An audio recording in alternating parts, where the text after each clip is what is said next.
Hello and welcome to episode 167, I think, of the Nerds at Large Gaming Podcast. I'm one of your hosts, Darby Hellman. And Jeff Mayo. Jeffrey, how are you doing today? It feels like it's been a while, but it's really only been like 2 extra days, but it just feels like it's been a minute. A lot has happened. Indeed. How are you doing today? Pretty good. How about you? I am doing just fine. Just fine. It's going to be a weird one today. This is going to be a weird episode today. We are really only going to be talking about 2 items. But those we'll 2 items... split each items into 2 as well. Those 2 items could probably be 2 full podcasts on their own. Not probably, definitely could be 2 full podcast episodes on their own. So even though we're going to completely cut out all the normal news in the normal podcast episode, I still have a feeling this is going to be pushing it. But I don't know, maybe we'll just rant hard but short. Maybe it'll be succinct, to the point, because me and you are really good about being concise. We definitely don't ramble like I'm doing right now. Yeah. We're going to talk about Cyberpunk 2077 and that whole fiasco. You know what we're talking about. Yeah. And we're going to be talking about Jeff Keighley's The Game Awards 2020 and all of the announcements and goodie awards that happened during that. So, Jeff, are you ready? Always. I'm just like, this is going to be just such a weird, all over the place conversation that we're about to have. Because we're going to start off with Cyberpunk 2077, which released last Thursday. So it's been out a little less than a week, but there's been enough news coverage to make it feel like it's been forever. Like it's felt like a whole lot longer than a week to me. I don't know about you. Yeah. I think it coming out the same day as the Game Awards, and that just all those announcements make the days feel longer. Yeah, it's just been I feel like we've gotten so much video game news in just such a concise period of time. It's just like feels like forever. So we're gonna first off we're going to talk about we're gonna separate this into 2 different pieces. We're gonna talk about the actual launch of Cyberpunk 2077 and everything that happened with that, and then we're going to separately talk about how we feel about it, because I think that is the only way to keep this somewhat coherent, because there's just we're going to be all over the place. There's just too much to talk about with this game. You agree? Yep.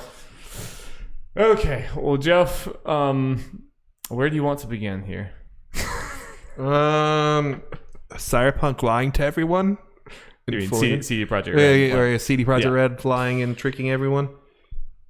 Yeah. I mean, I have no other way to put it. No, it's pretty blatant. It's pretty blatant. I mean, this is at this point, it's pretty damn hard to defend this in any way. Oh, but people are trying. Oh yeah, people will always try in the gaming industry, but the people, guarding their precious company, it looks it's never looked more ridiculous. Well, what is funny though is there have been up to this point a lot of CD Projekt Red stands that would defend them no matter what, and it's just kind of funny seeing some of those people flip on them.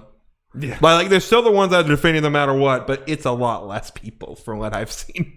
Yeah, I mean, because I think a lot of people, if you're not familiar, which you are, but if you're not familiar, this game is buggy as hell all the way around, no matter what you're playing. I'm playing on a very super high-end PC, and it's still way buggier than a normal game would be at launch. But the game is downright unplayable on base PS4s. PS5 and Xbox Ones. And Xbox One, yeah, whatever. That last gen, it's basically unplayable.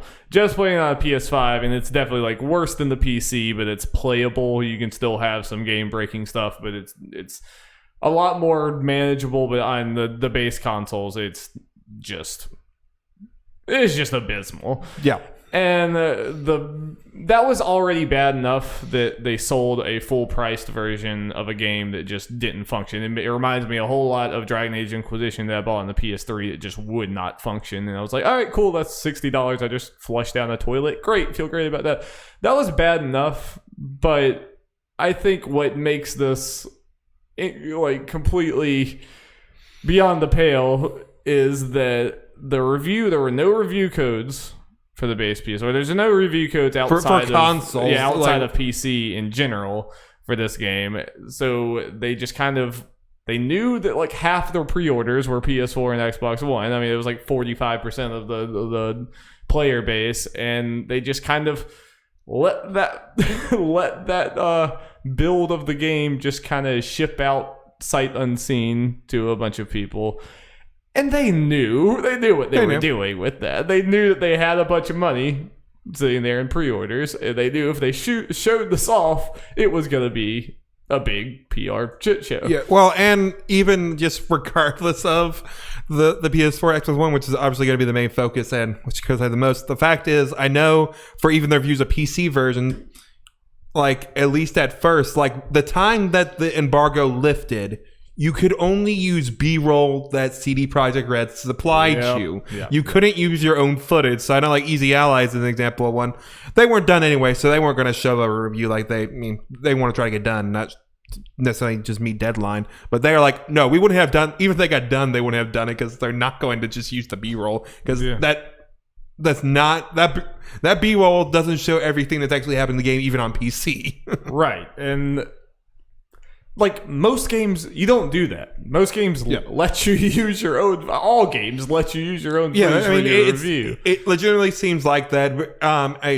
It's definitely this CD Projekt Red, which was worried about these initial reviews and just the pre-orders and the day one sales. And they're like, well, fuck it. After that, we'll get those sales. They made their money back day one, so good for them. Yeah, and it's like screw it after that, and they made it look good because all the big websites, IGN, the GameSpots, whatever. I didn't mean to necessarily call out those guys. Sorry. But just people in general try to get the reviews and stuff out day one. Going to use that B-roll and make it look, maybe people think, it's not going to look that bad. People like us are going to be a little more informed than that. There are a bunch of people watching those reviews that don't know that's just B-roll, just looking at that stuff. Absolutely. Like, this is the experience people are getting. That's fine. Yeah. And of course the reviews are going to mention the bugs, but especially and you're never gonna see that stuff in any of these reviews. You're not gonna see the mini trees in those reviews. Or the my personal favorite bug that I actually get all the time, and I don't know if you've gotten, when you're driving, every now and then my character will appear above the car while driving butt naked. So here's the weird thing, and we'll get to it when we actually talk the game. I really haven't gotten that many bugs. Okay. And that kind of stuff, which I'm kind of surprised about. I know they'll probably change, but right now I've gotten a fair amount. They've all been like more minor. I've only crashed once. Yeah, but we'll save that for actually talking about that for later. But yeah, no, make no mistake. This game had 8 million pre-orders. That's Rockstar numbers. Yeah, that's GTA numbers. I mean, it's obviously it's not going to sell as much as GTA 5, but I mean, like, that's the type of thing. Go to Rockstar numbers. That's probably going. They might get it to where it. Well, probably get as. It's hard to tell now with all this controversy, but with that numbers puts them to where getting to Red Dead. Which is insane, right? Insane numbers. It just seems smaller because we usually compare it to and you compare that GTA. to, compare that to like Witcher 3. That's already like over a third of what the Witcher 3 has sold its whole lifetime. Like this, and I think this game still is going to, even with all the controversy, is going to sell incredibly. But they knew, they sat there before the reviews and before anything went out. They already had 8 million copies just in pre-orders, which is absurd. They didn't want to lose that. It was very clear that they wanted this whole PR disaster to happen. This was coming. If they didn't delay the console versions of the game or anything like this was going to happen. But they wanted it to happen after they got their money. And even now, with them offering refunds and stuff, the amount. Okay. Well, go ahead and finish your thought. I was going to say the amount of people that are actually going to go through with that refund thing are actually negligible. They're not offering shit, actually. I don't know. I guess you haven't heard this part, but this just makes it worse. They're technically not offering anything. They're saying you can try get a refund, and they made it sound like, we're going to help you. We talked to Sony and Xbox for digital stuff. They haven't talked to nobody. People have been trying to get their digital things done, and the Sony helpline, whatever the hell, are like, no, what are you talking about? No, these are our rules. You played the game. No. which is within Sony's rights or whatever. And, that's a whole nother conversation as far as that stuff goes. But CD Projekt Red hasn't done anything. They said they'll mention if you take it in store, we'll try to help you. I have no idea what that means. I don't know what they can do. Are they going to talk to every fucking GameStop in all these countries? No. It's the most empty statement to make it sound good, so people so their fanboys can use it. It's like, see, they're trying. They didn't do shit. And even at the start of that message where they're like, we're sorry we didn't show you the old versions or whatever. It's like, you didn't say why. Like, you didn't even try to. It was like, what? Like, it's crazy. I don't think I've seen a game company that had such built-up goodwill get rid of it so quickly. Because, the goodwill of Bethesda, for instance, kind of went away, or BioWare or something. But that took a couple steps. This just happened all at once, in within the span of a little over a week. And again, as we'll get to later, this is again the most conflicted I've ever felt about a video game in its launch in my entire life. Because while I'm sitting over here having a mind-blowing experience in a lot of ways or whatever, I look at things like this and it's like, yeah, this is absolutely inexcusable. Half the people playing this game are playing an absolutely terrible version and being just actively lied to by the company. It was just, this just screams to me, it's a combination of shadiness and incompetence. This company, they kind of still act like they are a small PC company from Poland that that makes little games or whatever and is this scrappy little thing. They're a company with 500 employees making one of the biggest games of all time and everything. They obviously had nothing in place. I mean, this whole the whole refund thing was never gonna work. This is why you fix this shit before, or you don't release something this bad. And I mean, these type of things have happened. I mean, you see even Assassin's Creed Valhalla releases on both gens or whatever. There's a lot of games, big games, that look a lot better on one and not as good on the old gen or whatever, but they make it work. This is just to a degree where it's how did this pass certification? No, I think there is a point where we got to call out Sony and Microsoft for this, because I think there was some kind. I mean, Sony doesn't seem to be following this, but something Sony potentially giving refunds because of the state of the game. But then it's also then why'd you let this game through anyway? This isn't old news to y'all. I think it's a case of they got passed through with the name. They got passed through with the promise that it'll be good by launch. You're not going to be able to check all this, especially the fact that it went gold a long time ago, and they're it's gonna be fine by launch, and they obviously just didn't fucking happen. Well, and it's this game is so much because Assassin's Creed is a good example of it. Assassin's Creed Valhalla looks really good, but it definitely doesn't look like a full next gen game. It looks like a high-end PS4 game that's being super enhanced by the PS5 or whatever. Mm-hmm. Cyberpunk 2077 is straight up a next-gen game forced, completely, crammed onto PS4 with, no thought or no time and care put into, how it would do that. And that would be fine, but you needed to make that decision a long-ass time ago, or right now, say, this is coming out on PC. It'll come out on consoles later. And yeah, that would suck. You'd have a PR hit, but it's not like that's a new thing. It's not like that's a new thing. That PR hit when it compared to what it is now. Right. Which it's just insane to me that this game was originally supposed to come out without the next gen consoles. In a work this thing supposed to come out with April, and this is the state it's in now. Obviously, that's why they pushed it back, but I think it's safe to... Yeah, they could have just done the PC thing like you said. Yeah. But at the very least, the console versions needed to be pushed. I mean, in the grand scheme of it, honestly, this game should not be a PS4 game or an Xbox One game. It just shouldn't. It just simply shouldn't. They said there was a point in the development cycle, because, this game has been off and on development for 7 years or something like that. There was a point where they started transitioning to, we're going to start focusing on next gen. when in the development of this game. That is the moment the PS4 and Xbox One game should have been canceled. It should have been, we are aiming for next gen, and that would have been great. Like, it would have sucked that they didn't come to PS4 and Xbox One, but it would have been such a big selling point for the next gen consoles. And even the version that we have on PS5, it's buggy at launch, and it's more buggy than a normal game would be at launch, but it's not anything that would lead to this PR nightmare. It would be like, there's some bugs, it's going to be fixed in a few months, we'll move on. But they just, like most companies, reasonable companies that are competent, do that. Companies are competent, realize, hey, we are putting all of our time working on these highest of high-end devices.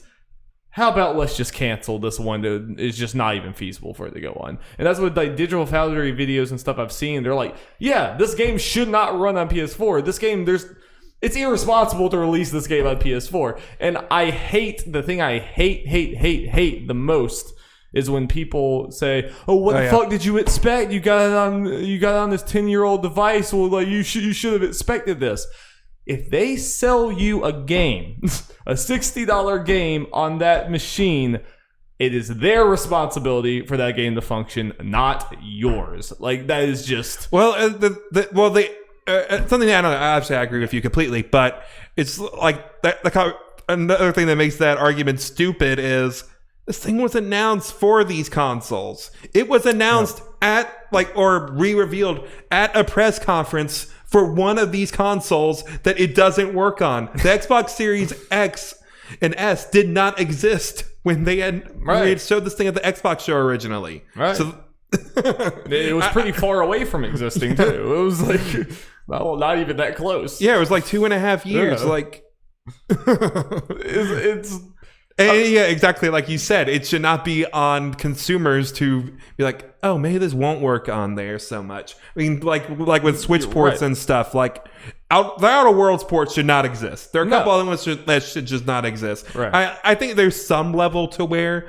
consumers should kind of be informed as far as this stuff, as far as versions and stuff. But I think the difference between versions being worse, like with The Witcher, which on the Switch, which at least functions and everything and runs, it just looks like a lot worse. Yeah.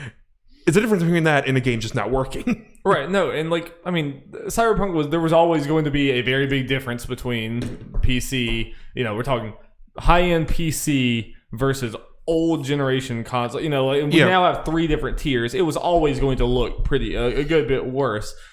But again, when you're selling the game for that much, it should work. And that's when you have an open platform like PC, you put out what the minimum specs are, and if you're trying to play the game under those minimum specs, that's on you. I mean, like, it's out there. It's out there. It's this open platform. You should do your research.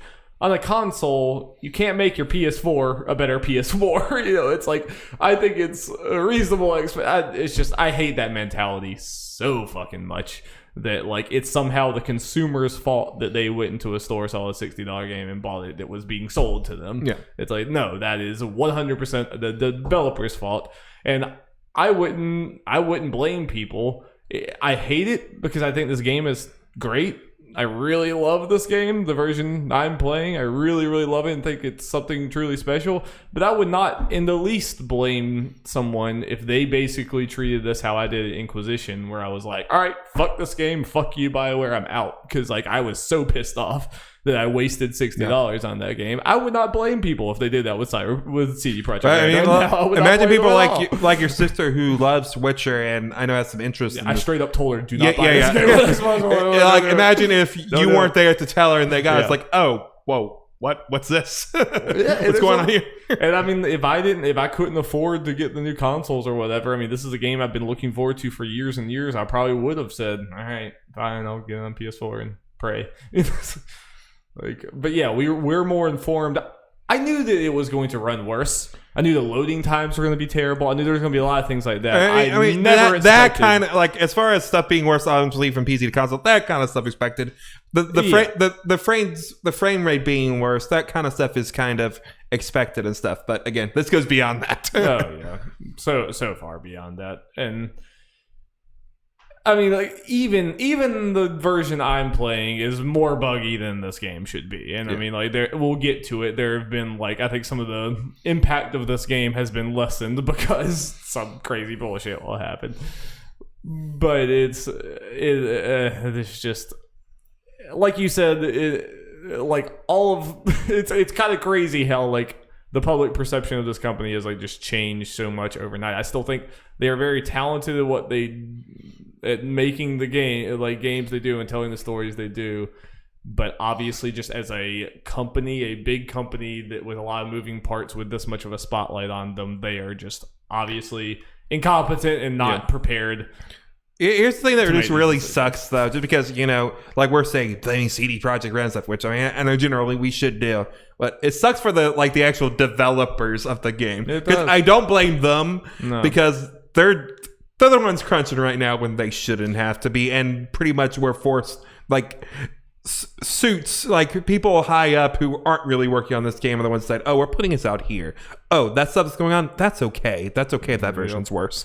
Yeah, I think this reflects. I think they're connected. The workplace culture issues and everything, and the crunch culture issues that we've heard at CD Projekt Red and this whole disaster are completely connected because it's clear that the company was just more. We got to be on every platform that made the most money. We're gonna put more in this game. Is the PS4 version's not working? Then get the fuck to work and make it better. It was obvious the actual top-down leadership was so piss poor, about the worst I've ever seen for a game of this size. Okay, I'm gonna go ahead and throw this out there. Heads need to roll. Well, because this is kind of there's been some controversy. I understand it for Naughty Dog winning Best Direction at the Game Awards.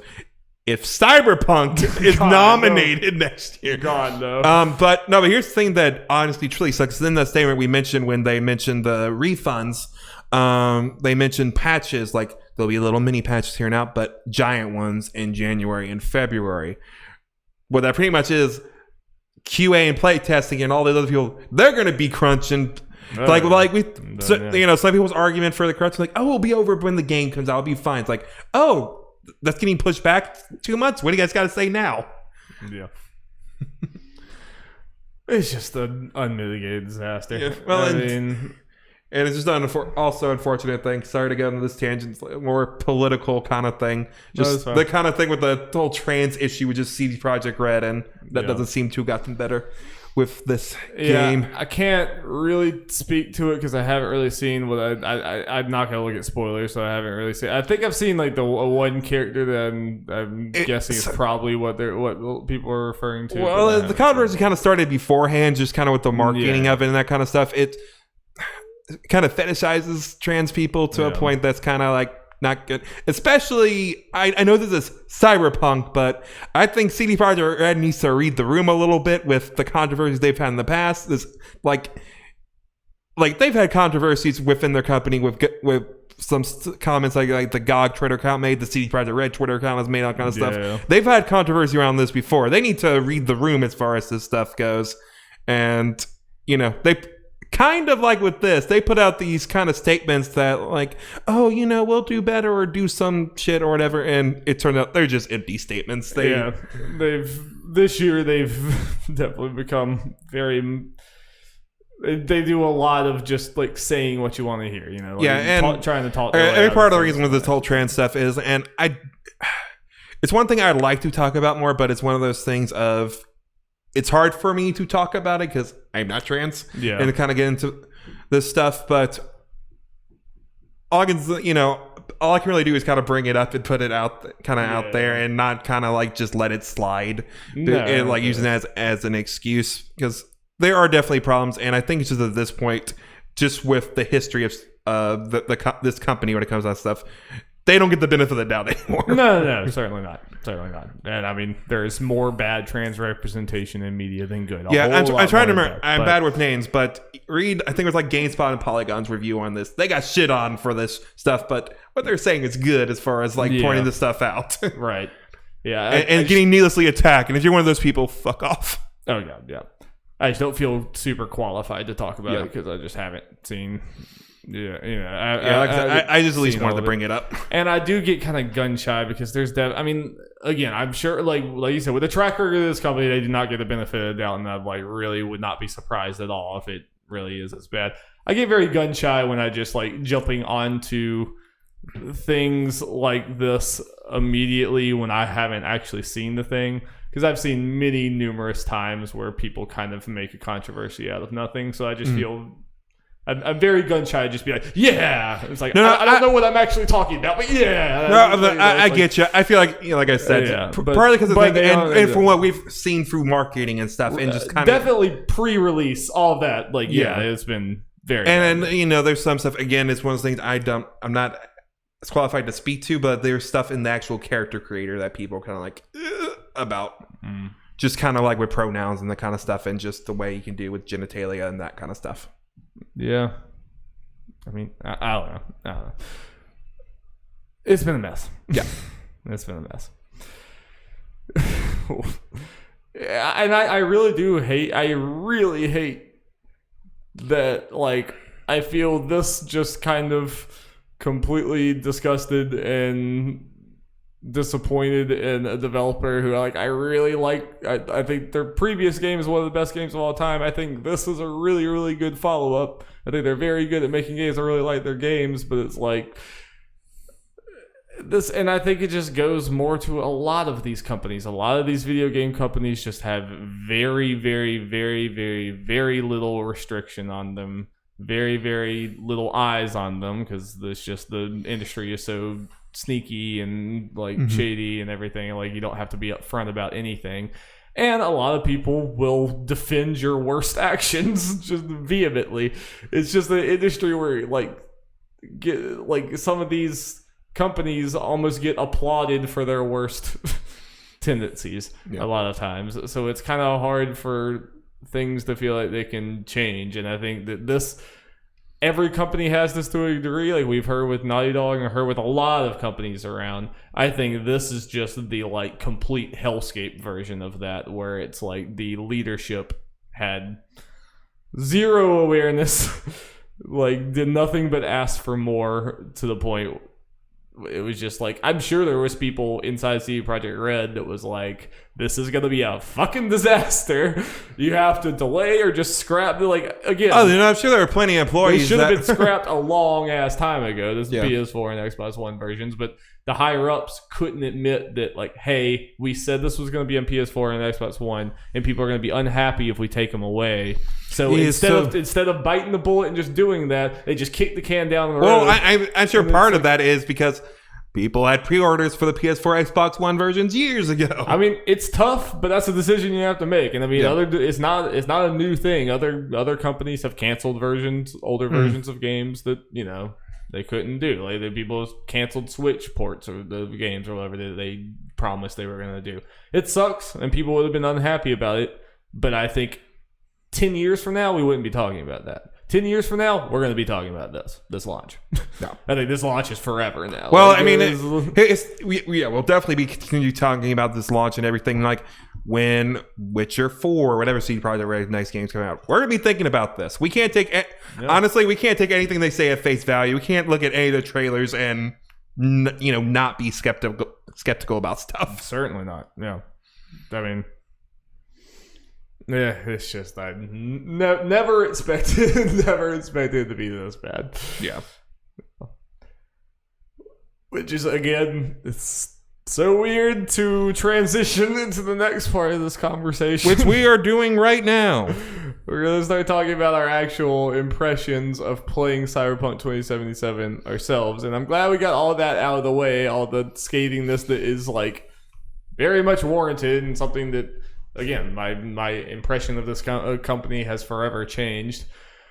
That being said, I really like this game quite a lot. I mean, even my impressions here and my thoughts on the actual game are fluctuating all the time, and they're conflicted, they're complicated. This is the most kind of all over the place I've felt about a game in a long time, because while I really do love this game, it is certainly not all that was promised. I think. That's honestly kind of what I was talking about when they show like Witcher 4 or something. We can't take what they say at face value, partly because of that kind of stuff. 100%. But I guess I was want to go ahead and throw this out there. Let's just kind of say about where we are in the game for I guess context.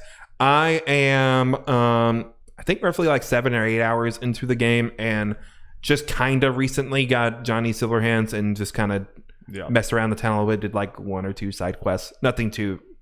I think most people who played it can get a good idea where I'm at based on that. Yeah, absolutely. Yeah, Jeff's still pretty early, and I would say you just got to the point where like. Oh yeah, things definitely opened up. The openness of like I mean, it's weird to say the real game starts 6 hours in, but I mean the first that whole first point until you got there was pretty linear. Where this is where it was like, I mean, Darby, they're really that crazy. Final Fantasy 13 didn't really get started until 40 hours in. Yeah, that's even generous. I think I was like more than that. Tangent. That game was insane. Where you like, you're like 50 hours into this game. It's like, oh, here's the open world. Like, what the? Okay. I respect it. I respect the balls. Yeah. So I'm a lot further time-wise. I'm like 26 and a half hours. Dear Lord. Is what my Steam thing says. You're about to surpass Blessing's completion time. I was about to say, even though I probably, like, you would think that I'm, like, way further than Jeff in the story, but I'm a lot further than you in the story, but probably not by as much as you would think with that much time, because I have spent a lot of time. Yeah, I imagine like you know this. I got like a 4-day weekend, quote unquote, coming up, so probably get a lot of playing done then. I still wouldn't be surprised if you beat this game before me. I really would not be surprised at all. Well, I did finish Witcher 3 in 50-ish hours. I finished it in almost 200. Yeah, and I don't like. I didn't do a lot of contracts, I will admit, but I feel like I did all the main side quests. we are just the opposite when it comes to open world games, and that's cool. That's a cool thing. So I don't know where I'm at story completion wise, but I feel like I still have a lot to go. I mean, I just now started getting jobs in like Pacifica, like the opposite side of the map from where you start. I think I think they actually tell you in the pause menu or whatever, or the screen where you can select like inventory and shit. Do like a couple different like percentage things. Yeah, I saw that. I didn't know how those exactly work, I think the one that's been there since the beginning, where it's kind of like a hologram looking person and it kind of looks like a V shape under them, is the story thing. Yeah. Okay. Because that's like. The other, like, I got 2 more besides that, but those didn't come up until I got Johnny Silverhands pretty much, and the open world opened up. So I imagine that's the story thing, and I think that was at 10% for me. Okay. Yeah, I haven't been looking at it that much. I remember seeing 30%, but I don't know how long ago that was. Mm-hmm. So it was somewhere over 30%. But I've done a lot of side stuff, and I've just done a lot of driving around and seeing the sights, because I think the most impressive thing about this game, to me at least, is like the level of fucking detail in Night City is just astounding to me. Yeah, it's hard for me to say, like, because what I've seen so far is mainly the linear stuff up to this point. It's hard for me to like say, because I kind of did fast traveling stuff too, because I just actually got a vehicle that I can actually do. Because, as you know, there's a thing like after it kind of opens up, your car gets busted up and you got to wait for that to get repaired. Yeah. There's other ones. You had a bike, though. Like away. Well, that's a side mission, so some people may not get that. Oh, I thought you just got that. Oh, this is a different bike. I don't know. I thought you just got a bike from the story. I don't think it was like a side thing. I think it was a mandatory thing that I did that got the bike. Well, at least the thing I did, it was advertised as a side mission in the menu. Maybe it's something that I feel like should be a main mission. We can discuss that off podcast, because that's spoiler. That's going into spoiler material. Huh. Okay, that's interesting. I mean, I guess you can't just steal a car off the street like in a GTA. I'm a good boy. I don't want to deal with costs, because honestly, I don't care for the combat. Yeah, it's gotten a lot better to me as the game has gone on. I still think it's absolutely nothing to write home about. I'm not a shooter guy, and I know it probably will open up.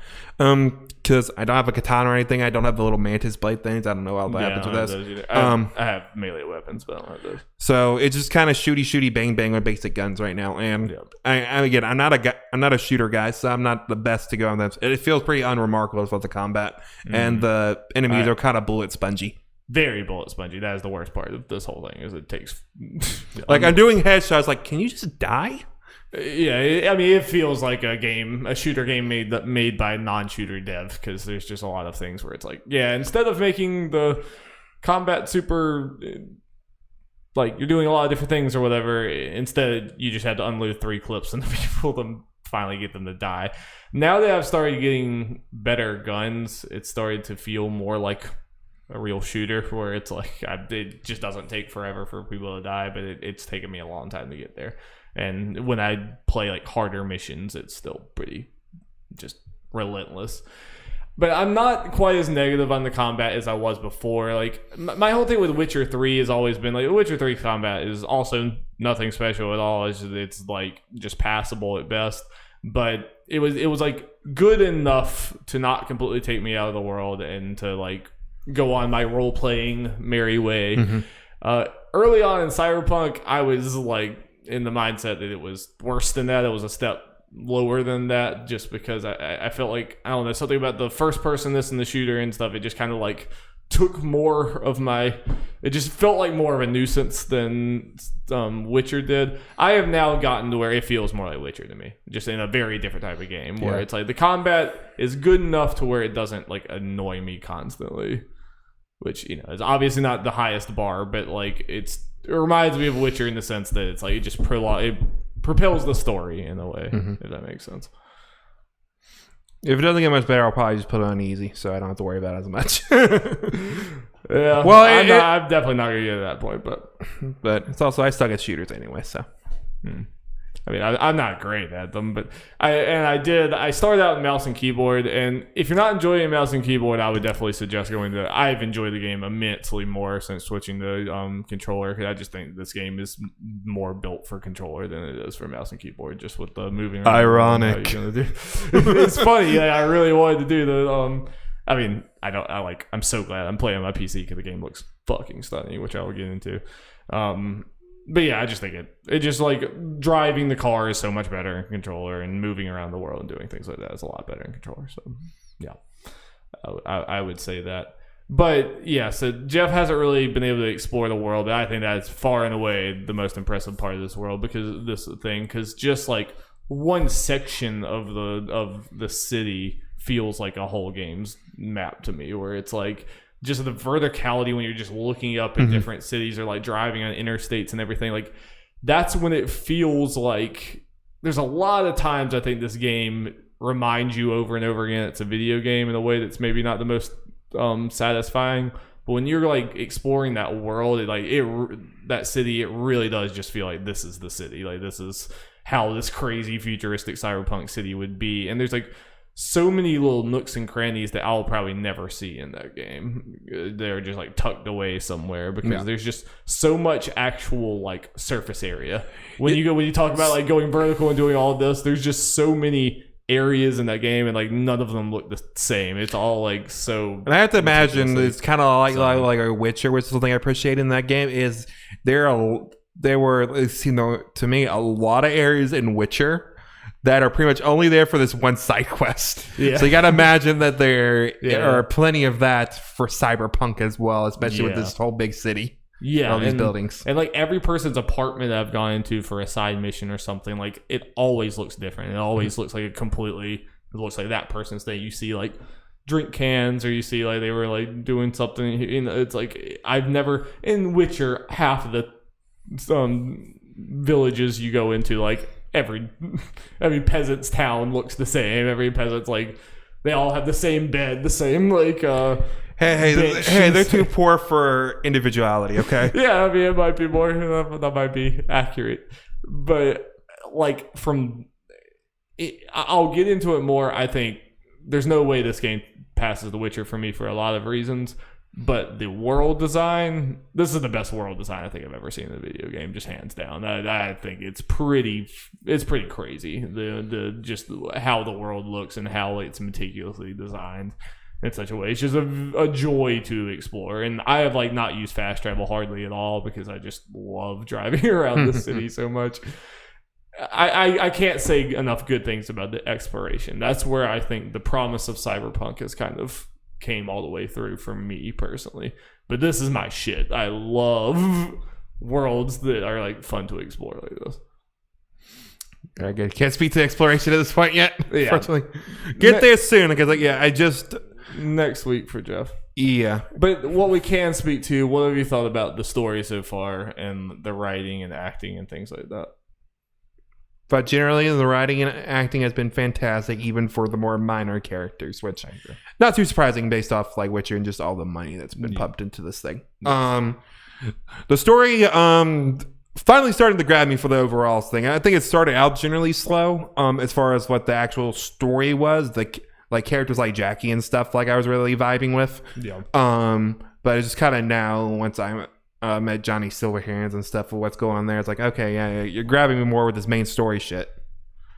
Yeah, I totally agree that as it's gone on, it's like I was into it from the start, just vibe-wise, but I think it wasn't the most gripping start to it. And there was like some character moments where it was like, you expect me to care about this character a little bit more than I do. Yeah, I think it's with without throwing spoilers, I think this is enough to say what it is. The heist. Once that kind of really gets going, it's like, okay, this is good shit. Yeah. You start getting some good stuff. And like I am pretty impressed with like even The Witcher. I think a lot of the side quests were really good, but I think a lot of the like characters that you met and taught, a lot of them are pretty like copy and paste in a way, in some ways, and some of them stand out more, but a lot of them are pretty copy and paste. Pretty much every side mission when I've actually had someone with speaking roles, it's like, oh no, someone thought about this character. Like this was a design. Like this character had like a story behind them. It wasn't just, you're not just a quest giver, a generic quest giver. It's like, no, you're actually like, very unique facial expressions, very unique. Just they talk about their history, all this other stuff, and that's where I just think that like this game is pretty relentless in how much detail it put in everything, and like there's not much fluff in the sense that it's like we're just gonna make this is just gonna be a generic version of this. It's like usually it's like it goes more in depth in there. The thing that has disappointed me a little bit, and I've heard people say it maybe gets a little bit better, but the thing that's disappointed me, I feel like this game doesn't have anywhere near as much like role playing and choice as was sold. I was kind of thinking about that as we're playing it. Like we've talked about during like you've talked about playing it again on Corpo on your own time, and then we talked about doing a stream where we play as a street kid and kind of mess around and stuff. But yeah, as I'm playing, at least up to this point, it's like even if it branches out some, this would be us playing about 7-ish hours of, at the very least, of pretty much the same thing except for the beginning prologue. I completely agree. I mean, I think that choice was made out, so far from what I play, that choice seems to be made out to be a bigger deal than it actually turns out to be. Yeah. I mean, it is colored, like I'm in a story mission with a nomad person now. And it was cool. It was definitely very cool to like. There was some unique dialogue choices where they like talked about their past or whatever. And it's come up enough times to feel natural. Like it doesn't feel like. And I'm gonna stop in the middle of the sentence. Here's my nomad line, and then go back to normal. Like it's felt natural, but I haven't felt like my experience is gonna be crazy different from any like significant way than any other paths. I think. And even just past that, I don't really feel like I've made many choices in this game. Like it's just been a game. It's been a video game. I'm playing through the story. I'm making some minor like color dialogue choices, but for the most part, it's going. And I've heard people say at the end there are some choices that really make you sweat, but it's just felt. I played this game for a lot, and I felt like it's been pretty normally, like, my dialogue options has been say yes nicely, say yes meanly. Yeah. Like, in a mean way. That's been mostly the dialogue option. And that's you, and you played it for about 20 hours more than I have. Yeah. And obviously, by this point in Witcher, we definitely got some of that. 100%. Yeah. I think Witcher is a better role-playing game, like, for the role-playing aspect than this one, at least so far, I think, which... It's kind of crazy considering this kind of has more with the kind of stat things, like more D&D stat type things, like, or at least on the surface with all the points you can put into all these different stuff, and they do come up, like your intelligence. If you got enough intelligence, you can do this answer or that kind of stuff. Yeah, this one has more role-playing mechanics, but the actual effect of them kind of feels pretty light, and it feels pretty like... It's pretty cut and dry. Like, you have some more tech things, you'll be able to open up a few more doors, and that's about it. And even that doesn't come up super often. So it's like, it hasn't been super satisfying to me to like, oh, I'm going to build my character in this very certain way. It's felt pretty normal. It's felt like I'm still playing the game in a pretty normal way. And did I like, maybe it's just like really well hidden, but I don't feel like I've gotten anything that was like super. I've gone for a pretty tech hacky person, and I don't feel like it's necessarily paid off in the way that I mean, I'm sure you like you mentioned some people say it's crazy and that's going to be stuff, but I don't expect it to be at that kind of like crazy level as they were hoping, especially not the level that CD Projekt Red kind of promised or kind of made it sound like, because I feel like we'd be hearing a lot more people praise that and talking about it more. I agree. You know, most people have kind of said it's a great game and stuff or anything, or you know, or a lot of people, I think like Jeff Grubb being one of them, was like, yeah, that's not exactly living up to the hype as far as that kind of stuff goes. Yeah.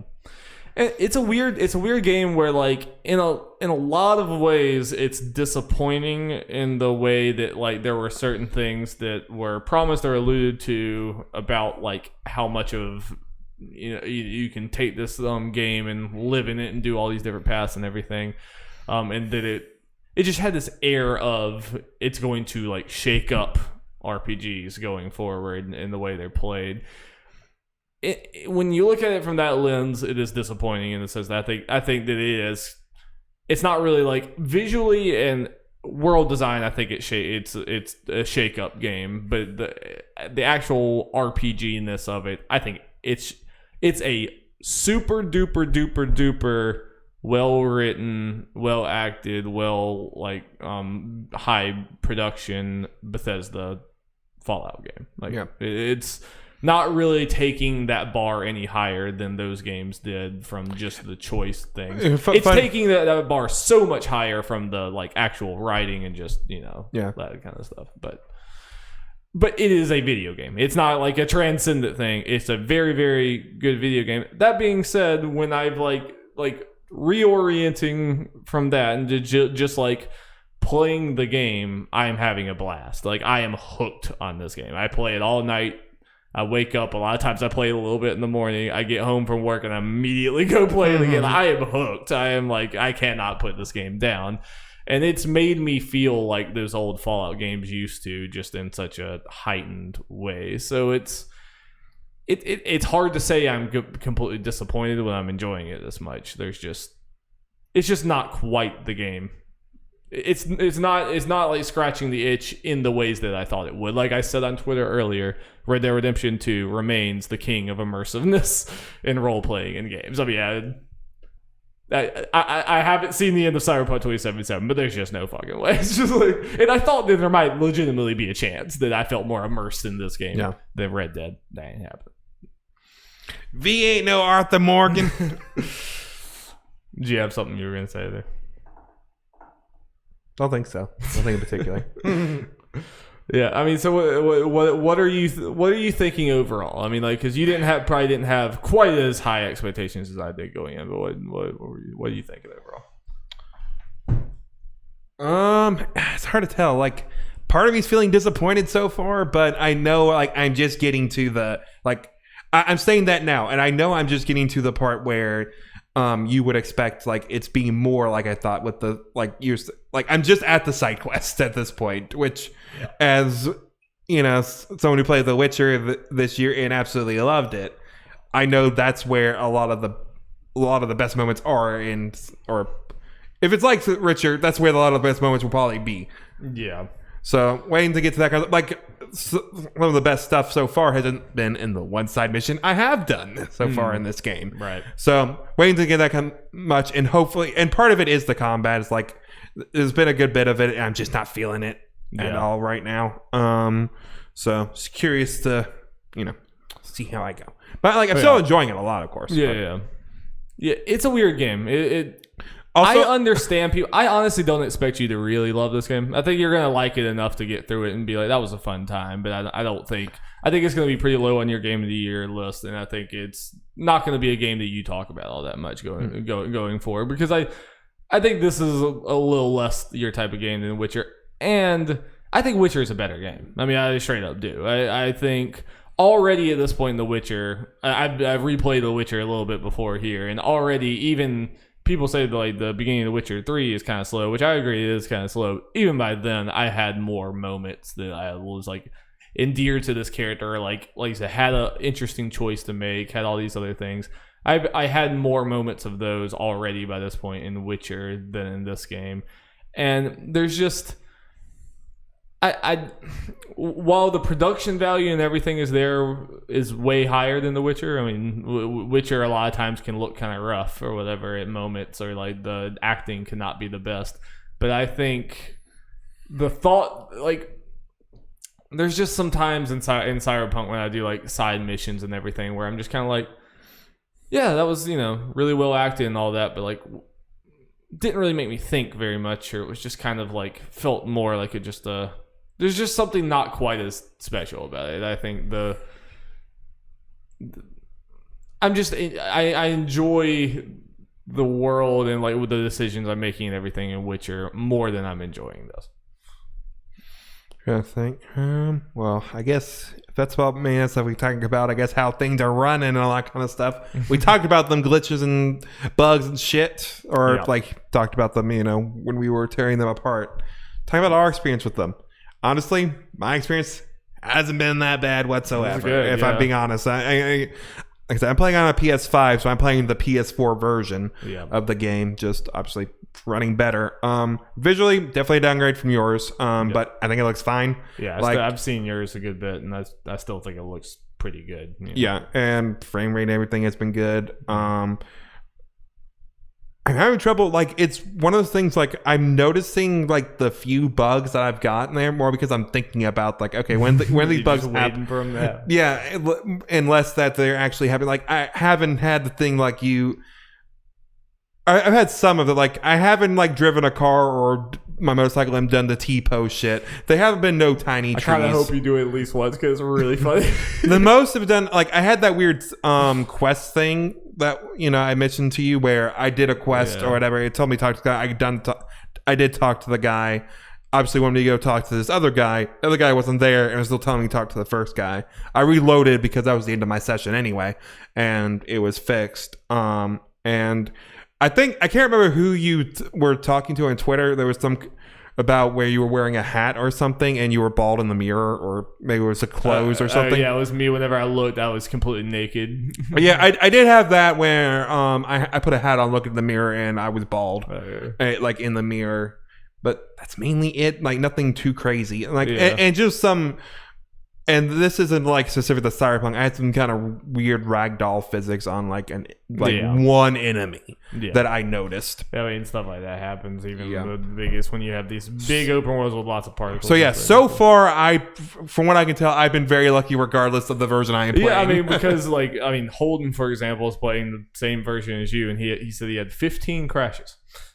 I've had none of that so far. So I mean, like, it could happen. Yeah, it could definitely happen, but I haven't got to it yet. I'm playing like 8 hours. I've certainly had a lot more bugs than that. I haven't had any. I've had very few things that were like game breaking. I had one crash, and then I already forgot what the reason was, but I know I had to quit out of the game and come back in first because of something. But I've had a lot of little things that don't like break the game, but it is. I mean, there is something to be said about this narrative game that you're trying to get into, like the acting and like being immersed in this world. But pretty much, I think like the way that Ben said it when he was talking about it, like whenever you go into a mission in this game, for me, it's like you kind of go into it with the mindset of like, what's gonna go wrong this time? It's like something's gonna happen. Like there's gonna be something. There's gonna be something that's kind of like, you know, an object goes floating in the air, or someone just kind of like spazzes out on something, or someone in the background is T-posing, or something like that. There is like almost every 10 minutes going to be something that like at least a little bit takes you out of the experience. Like when I've been playing, I did see a funny video where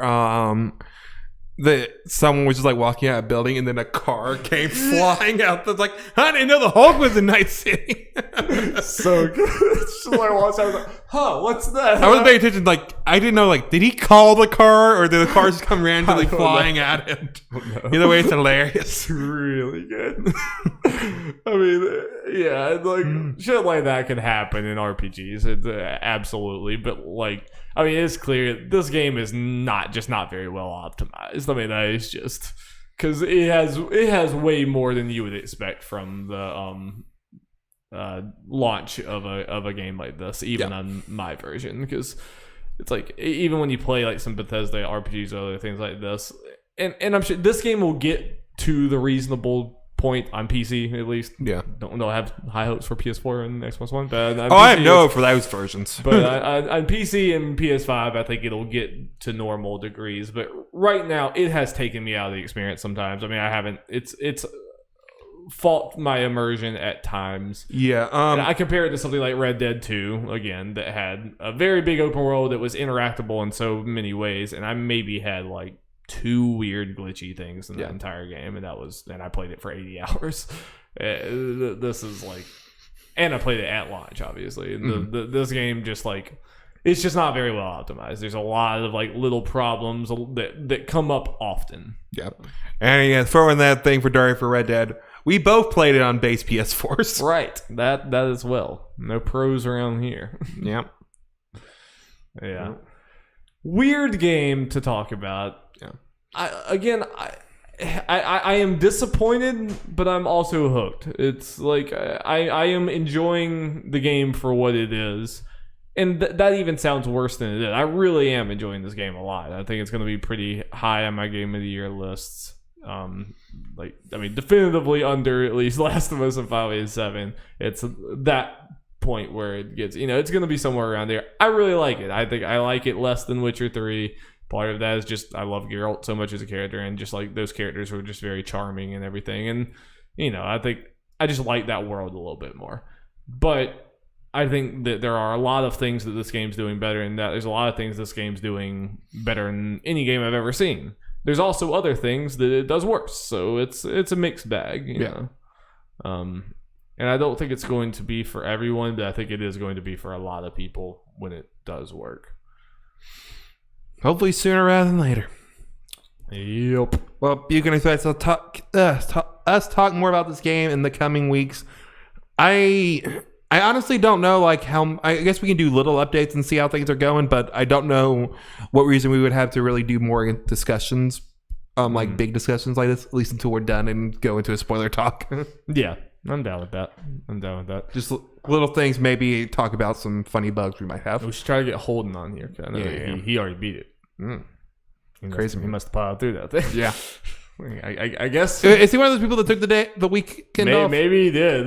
I think he works. Like, maybe, I don't know, but he said he's already beat it. He's like messaging me about, like, have you done this like quest name yet? And I looked and I was like, no, I hadn't. And he's like, okay, well, let me know when you do. So Holden wants to talk about it. Holden, let's talk about it. Let's do it. Let's get him on.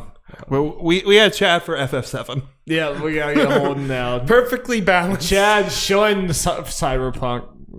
Maybe he made the right choice. Who knows? Maybe. He sounds like he said he just doesn't like open world games at this point, which I'm like, this is open world the game. So, but this will definitely, I'm interested for this to come back up in Game of the Year talks or whatever, and me and you to have that. I just want to keep talking about this game. Yeah. I am interested in it, and I'm very interested to see where you end up falling on it, because I think I could see it going a lot of ways. It's not super cut and dry. We will see. Also, shout out to Keanu Reeves. I really was liking his performance so far. Yeah, super impressed with how much he's in the game. Yeah. And how big of a role he is. Yeah, it's nice to see this isn't just like a celebrity, just kind of like, hey, we got the celebrity for like 2 seconds. Right. Like, oh no, like that big reveal was warranted. Yes, yeah. And I mean, and the biggest thing I told Jeff before he had started playing, like Keanu Reeves, like he plays a character. It's not like he's just phoning this in. It doesn't just sound like it's Keanu Reeves. I mean, it sounds like he is in character. He is like, he has a lot of lines. I mean, he's like basically a co-main character in some ways. You know, like the story is a lot about him too, and he pops up in side missions. He pops up in main. He pops up all the time, and I think he adds a lot to the game. Let's go. Very good. Very good. Well, Dari, it's time at exactly an hour in to transition to the Game Awards. Oh boy. I already feel tired, dude. I'm just like wore myself out talking about something. Yeah. The Game Awards happened last week. There were announcements. There were awards. We're going to be talking about both. We're not going to do like we do a lot of things to go point by point as far as the announcements and stuff. I just kind of curated some of the announcements. I probably forgot something that I would want to talk about or should be talked about, but I just got a list here. We're going to go through it and talk about it. Let's get her done, Jeff. Well, I guess first let's talk about like how we feel about the Game Awards in general, Dari. How do we feel about it this year? Announcement-wise, award-wise, the production-wise, all that kind of shit. We'll just start with production-wise, just to pick something. I think because I think that is kind of relevant in 2020. I think production-wise, like I'm impressed that Jeff was able to still have this happen and for it to still look as like professional and good. Like kind of look like he didn't miss a beat as far as just how well put together the show is, like set-wise, and going to all the different people. Like I'm sure that added a lot of complications that weren't there in previous years. Just making sure everyone could be on Zoom to do all of this. Yeah, and still be live. And for the nominees and stuff, because Jeff made it clear, or also made it clear that for whenever they were announcing an award or whatever, and they had the nominees back there, none of them know who was going to win, which had a funny moment with Sean Murray. Yeah. Where he was kind of half drinking when his hands probably not expecting to win. Like, he had like a swig of Corona. He's like, oh shit, damn it. Thank you. Yeah, like that was actually that was kind of a cool thing that we don't normally get to see everyone's reactions and like see it that like raw. It's like I feel like pacing of the show in general was better. I don't know if that because of that or just because Jeff's getting better at it. But there's probably something to be said about not having to play to an audience and stuff for the live audience. And just being able to quickly go to things, because if anything, when they were getting another person on screen, they're like either over a camera, so you switch that camera, or like Sidney Goodman or Troy Baker or whoever they got, and they was like just slightly off the screen. And just take 2 steps. My biggest compliment is I'll say that it's like at times it was easy to forget that it was virtual when it's normally live, like because I think it was just everything kind of went off without a hitch, and it was just very highly produced. Like they were obviously prepared for this and like thought hard about this, and I think that I'm impressed that they were able to put the show together that well. And for the actual show itself, I mean, I'm still very glad Jeff is doing this in the grand scheme of things. I have a lot of gripes that we've talked about for weeks leading up to this about the Game Awards. Will they continue doing this episode? Probably. There's a lot of things that I think they should do differently. I have a lot of problems with. I have problems with it, but in general, I think it is a cool celebration of games, and I think Jeff's heart is absolutely in the right place. Yeah. I don't think it does like harm to anyone or anything like that. I think it's a fun like gathering or whatever. I don't think he has been able to keep the upward momentum that he had started in a few years ago. I think the last 2 years have been a little step down, but I don't think that's necessarily because of things that he did. I think that's just kind of how it's shaken out with some of the announcements and some of the other things like that. Yeah. So I had a good time. Because I was just goofing off with you and Alex, and we got some cool reveals and everything. So I had fun. I don't think it was necessarily the best show as far as like having big announcements and like how those announcements were treated necessarily. I think there were some slip ups. I think it was definitely better than last year, but so I had a good time, but I don't think it was anything we'll remember for a long time. Something we will remember. There is one thing, but what did you think about this show?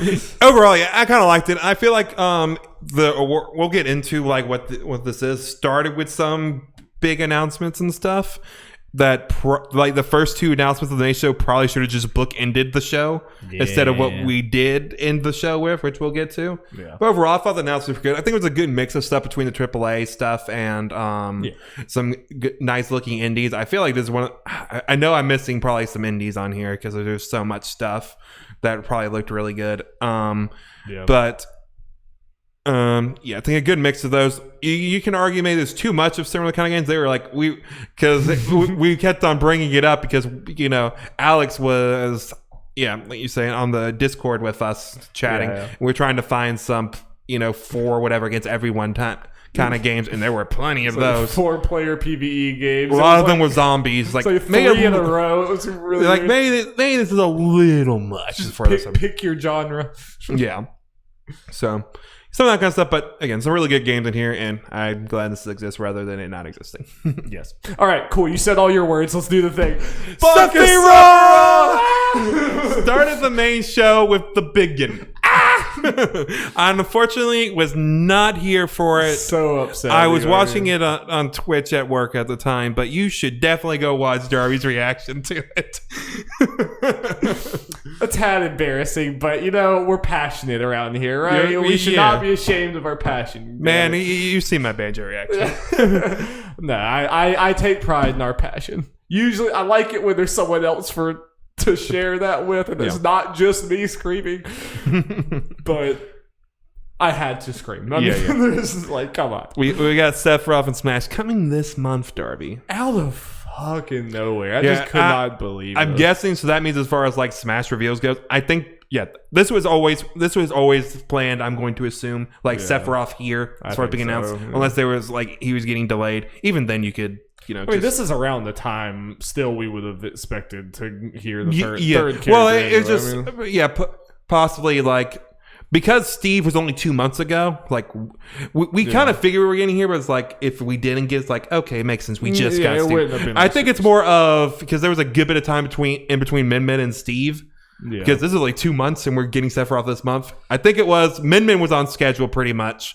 Yeah. Steve got delayed probably because mechanics were difficult as fuck to get together, and then Sephiroth was. Yeah, I think at this point they're on track. They're on schedule. Maybe the only thing I may be slightly surprised about is that he's ready. Yeah, that he's ready. We are getting a Sakurai presentation 2 days from now.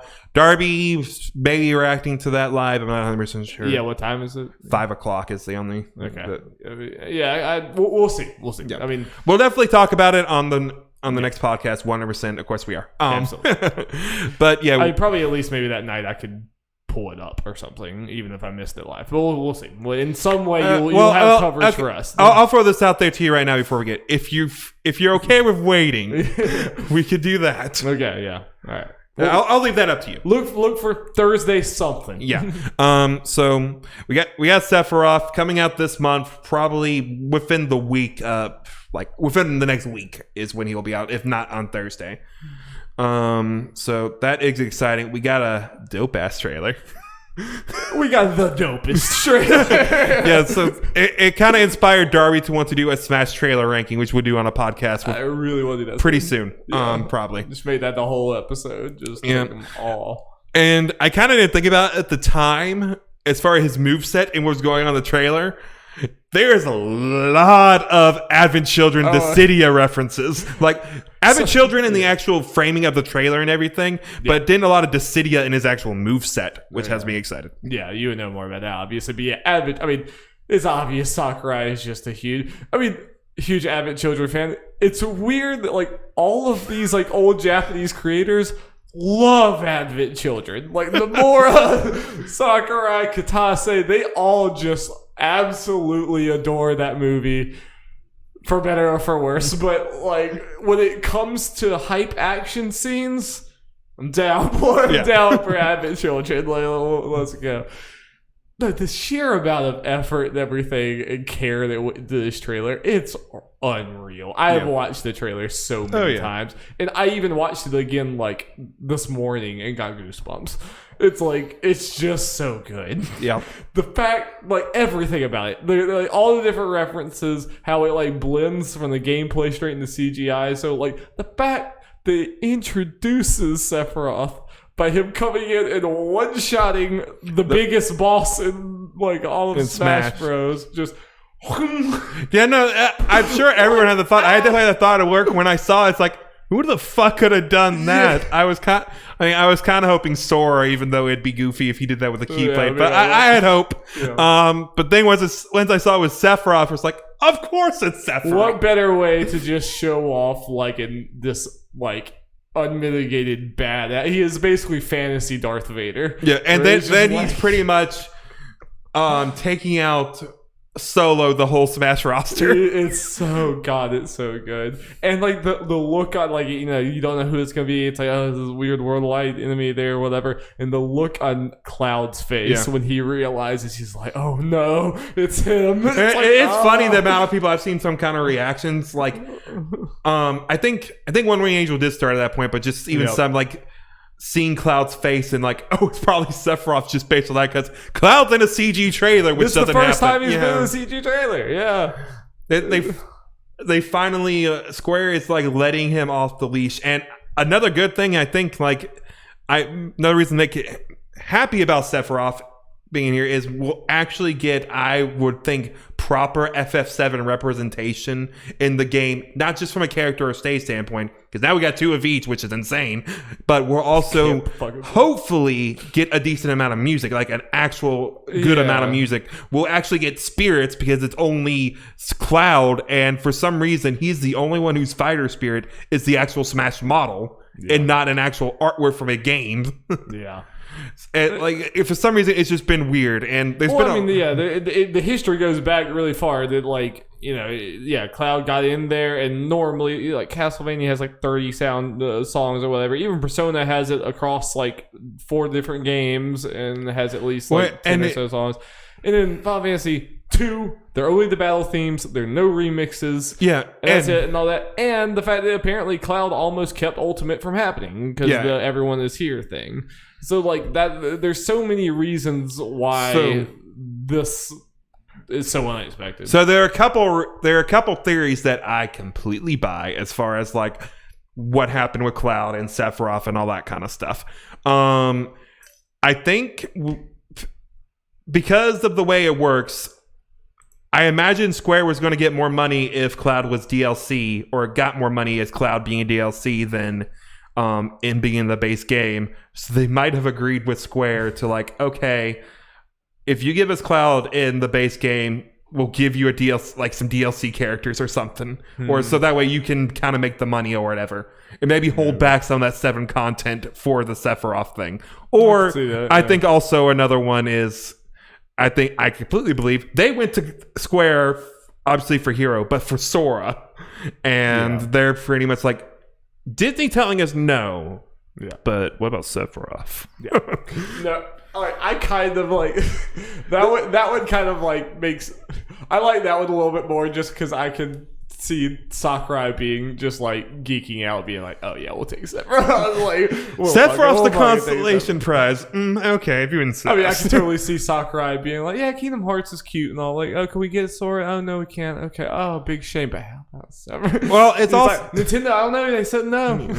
It's also crazy to me, as we've talked about off camera a lot, is Final Fantasy is the first third-party franchise in Smash that got a second unique character, and it would have been the last one you would expect. The last. I maybe would have had Bayonetta as the only one under it. Yeah. There's like very few that you would expect less than that, because, like you said, it was almost not even in the damn game. It was one of those, like, we talk about how Steve was apparently supposed to be in Smash 4 and it's been in the works for a very long time. Banjo has apparently been in the works for a very long time. No way Sephiroth's been in the works for any longer than the start of Ultimate. Is like the very earliest point that possibly could have been talked about, because clearly wasn't whenever they put Sephiroth Cloud in this game, they clearly did not know they were going to be putting Sephiroth in this game. I think there's no way. Yeah. But I just can't believe that Smash, one of my favorite games of all time, has 2 characters and 2 stages from my favorite game of all time. I just never would have dreamt this big, Jeff. It never occurred to me to dream this big. Yeah. This game is, again, specifically made for me and you. It's true. And everyone else just, it's happy accidents that they all get. They luck into what they want. Freaking high wind coming, and obviously that stage has like more going on than they showed because like at least from a visual standpoint, because 100%. we saw it being in Meteor in the live stream, but then we also saw what looked like outside of Midgar with the mountains in the background. Yeah, it's definitely a traveling thing, but I'm curious like if the actual like fighting platforms changes significantly at all, because it'd also be cool if this was just kind of mainly a basic kind of stage and was tournament legal. That's something that people kind of complained about with a lot. I think all of the ultimate stages where none of them are. yeah. So that could be cool. Also, but if they also do something crazy to the stage, so be it. We'll take it. I'm curious what's going to happen with Sephiroth as a character, because for the most part, we've got some crazy mechanics from the DLC characters. I'm curious what he is.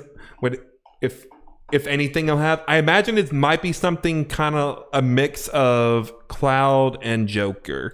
Yeah, he has some install thing. Yeah, with the One Wing Angel. Yeah. So that's definitely a thing. But I'm curious to see if that works different from like Joker, how differently and all that kind of stuff, if at all. And what exactly does that mean? I am kind of liking the how they're doing. I feel like in a lot of the previous DLC characters, you kind of like got the full idea for the whole moveset like from the trailer, but like for Steve and this, I feel like there were big reveals when Sakurai did his sit down thing where it's like, oh, that's how it works, and I could see. Well, there was definitely that with Hero as well. It's how many moves is this fucker?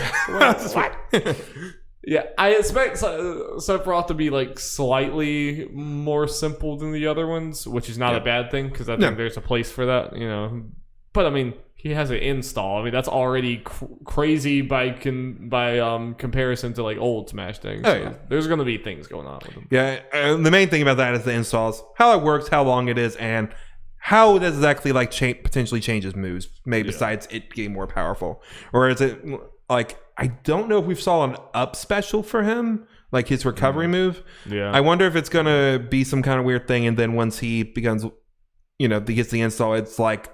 When Joker gets Arsene and it just kind of like flies up at the wing. Yeah, probably something like that. But also just shout out to just how good the Smash team is and making like the crazy CGI trailers, but also like the in-game stuff, like him slashing up, and it's Odin slashing the stage, but it makes it look like he's cutting the stage. They're just so good at this. Like that costs nothing to make. That was just some people playing around with the thing or whatever, but they're so damn good. And the like reference to Aerith when he comes down and Zelda's like, oh, this team. I'm excited to just sit down on a like Saturday with some popcorn and stuff and watch all of the Smash trailers with you so that we can do this ranking. That just sounds like a good time to me. Yeah. Just like go through all of them.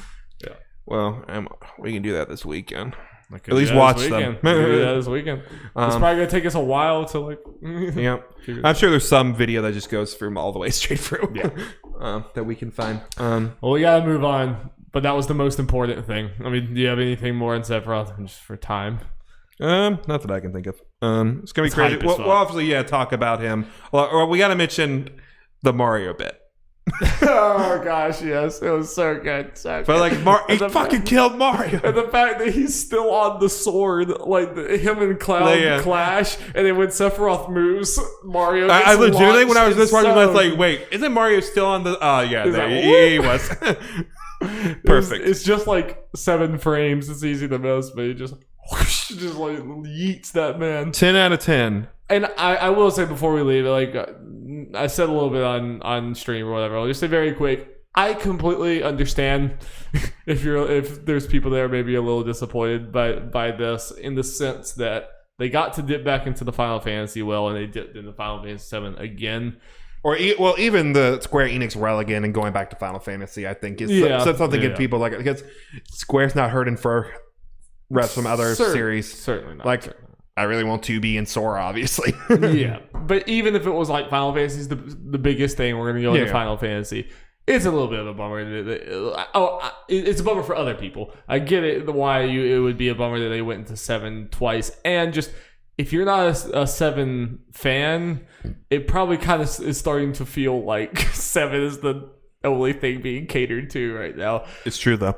And it's true. Like, that's the thing is, I'm a spoiled brat. I'm a spoiled kid. Like, I get it. Like, I am being showered with nothing but like love and praise. And I'm sorry, I'm gonna take it, but I do definitely. I get it if you're a little bummed by Sephiroth. But selfishly, give them to me. Let's get it. Just give them. Next thing, something that's not exciting. I have way more to criticize about. BioWare being here in general, just what they showed. So yeah, they showed a Dragon Age thing, cinematic trailer, which I'm more okay with cinematic trailers than I think than a lot of people are at this point, just generally speaking. I think context matters, of course. Yeah, the context, it's case by case. Yeah, but in this case, when this is the 3rd time that you show your game, you need to show something more than a vague cinematic. I agree. It just started. I mean, especially, and the context again. The context always matters. I think when a company that's like on top of the world does some stuff like this, I think we treat it better than we do for this. But I'm sorry, that's just the ropes. I mean, like you're in a place where no one just trusts you right off the bat that this game's going to be good, even though you're hyping up for years and years and years. It's like we need to see the deets. We need to like. We don't trust you completely. So like you're not in the situation where you can really do this type of marketing thing.